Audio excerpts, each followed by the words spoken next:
everybody. In this lesson, we are going to be talking about the congenital heart defects that cause decreased pulmonary blood flow. So for the most part, these defects, the problem with them is that they are causing a decrease in the amount of blood flow to the lungs because that blood flow is either blocked or obstructed in some way. And ultimately, the real problem with this is that it causes a change in the normal pressures of the heart. So if you remember, the pressure on the left side of the heart is usually greater than the right side of the heart. But with these defects, because blood can't easily flow into the pulmonary system, the pressure changes, and actually the right side of the heart ends up having a greater or higher pressure than the left side of the heart. And what this means is that unoxygenated blood in the right side of the heart is able to shunt or move over to the left side of the heart and then be circulated throughout the body. And that deoxygenated blood being circulated is what causes the cyanosis that we would likely see with these defects that we're going to talk about. The two that we're going to focus on in this lesson are tetralogy of Fallot and tricuspid atresia. Tetralogy of Fallot is a combo kind of heart defect. So it's actually 4 different defects that you'll see with this particular diagnosis. And these 4 are definitely worth committing to memory for tests. So what we have is we have pulmonic stenosis, right ventricular hypertrophy, an overriding aorta, and a ventricular septal defect. And you can actually use the mnemonic device PROVE to help you remember this. So you have the P, R, O, and VE there for PROVE. So that's how we're going to remember the 4 different defects that make up tetralogy of Fallot. So let's just think really quickly about the way that these are going to affect blood flow in the heart. So the first thing there is that you have that pulmonic stenosis. So the pulmonary artery is narrowed and blood can't easily flow out of the right side of the heart. And this is increasing the pressure on the right side, causing that unoxygenated blood to shunt easily through that ventricular septal defect you see there, and then circulate through the body, causing the cyanosis. Then you also have, because this right side is working extra hard, you have hypertrophy of this muscle on the right side of the heart. And then the last thing is you have this overriding aorta. And this overriding aorta just means that the aorta is actually located over that ventricular septal defect. So blood is actually leaving the heart that's from both the left side and the right side, which is allowing even more unoxygenated blood to circulate. As with all heart defects, the symptoms and presentation are going to depend on the size and degree of the defect. So some babies are actually going to be born with cyanosis and already have compromised breathing and perfusion, whereas others may actually present a bit later with symptoms like a failure to thrive, difficulty breathing, or something that's called a TET spell. Now this is really important to know about. It's very testable and also super important for real life. And what a TET spell is when a child does something that increases their cardiac demand. So usually it's something like exercising or playing, or it could even be that they didn't get their way and they're upset and they're crying, or probably the most common cause is that they're trying to actually feed. So all of these things are increasing the amount of work for the heart. And these babies, because they have these heart defects, they can't cope with this. And they're going to very quickly become hypoxic and cyanotic and turn a very noticeably shade of blue. Now, one thing that kids do that's quite interesting in sort of they instinctually compensate in this way is that they may assume a squatting position. And what this actually does is it decreases the amount of systemic blood that is coming back to the heart. And by doing that, it takes the pressure off that right side of the heart, which we know the right side is having to work so hard. So by taking this position, they're decreasing the amount of stress on the heart, which actually helps alleviate some of that cyanosis. Tricuspid atresia is when the tricuspid valve never develops. And the tricuspid valve should be right here between the right atrium and the right ventricle. So in this condition, there's actually no communication and no way for blood to flow between the right atrium and the right ventricle. With this defect, 50% of babies will be symptomatic on their very first day of life, and 80% are symptomatic within the first month.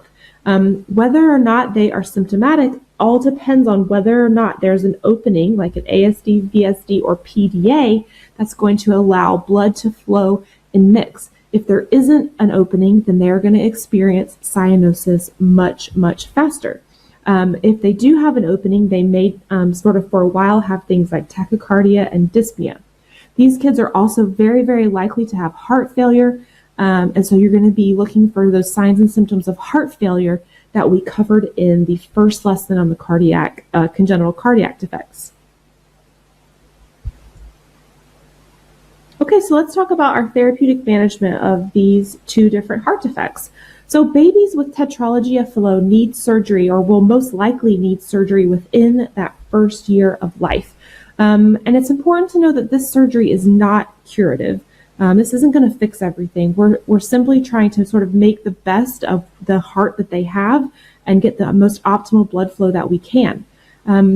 Most of the kids with tetralogy Fallot, they actually do experience relatively healthy lives now with these advanced surgeries that we're able to do, but they do need to be closely monitored for their entire life. One thing that's really important from a nursing care perspective is just to make sure that you know what to do if you're taking care of a child and they start having a TET spell.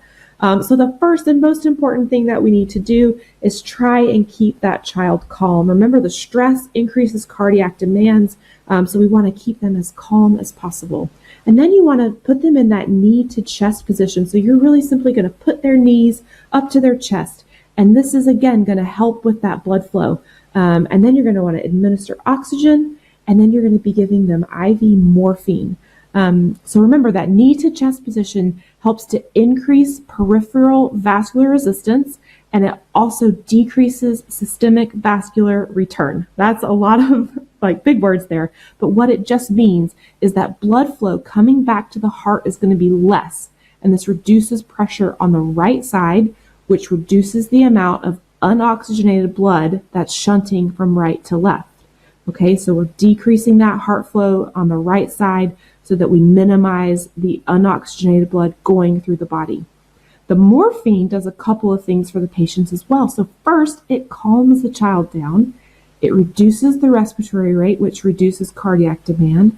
And third, like that knee to chest maneuver, it also decreases that systemic vascular return. Patients with tricuspid atresia, they're also going to need surgery, but a lot of times surgeons are going to try and wait till that child is older than a year and is meeting weight criteria, and then can tolerate that surgery a bit better. But all that depends on whether or not they have those openings in the PDA that allow blood to mix. So until that surgery can be done, we need to closely monitor this child, and they'll be getting medications to keep that heart functioning and under as little stress as possible. And both of these are pretty massive heart surgeries, right? So our nursing care after those is super important. And what we're doing is we're monitoring for complications like infection, like infective endocarditis. They're at high risk for stroke and hemorrhage and pneumothorax. So our post-op care really focuses on assessing for those and managing pain as well. Your priority nursing concepts for a pediatric patient with a congenital heart defect that causes decreased pulmonary blood flow are perfusion, oxygenation, and gas exchange. Okay, so let's just go over the key points for the congenital heart defects that cause decreased pulmonary blood flow. The ones that we talked about today are the tetralogy Fallot and tricuspid atresia. Both of these are going to increase pressure on the right side of the heart, which allows blood to shunt from right to left. And that means that unoxygenated blood is circulating through the body, causing hypoxia and cyanosis pretty quickly. Most kids are going to present within the first month of life, if not at birth. And they're going to have things like signs of heart failure and feeding difficulty as well. For tetralogy Fallot, it's really important that you know those four main elements. So they have pulmonic stenosis, they have overriding aorta, right ventricular hypertrophy, and also that ventricular septal defect. And we talked about using the mnemonic device PROVE to help you remember that. So that's the best way to do that. Kids with this defect are often going to have something called a TET spell, and this is where they become hypoxic and cyanotic and noticeably blue with any kind of increased cardiac demand like crying or feeding. And we talked about treating this, so you're going to put that baby in the knees to chest position, you're going to keep them calm, administer oxygen, and give that IV morphine.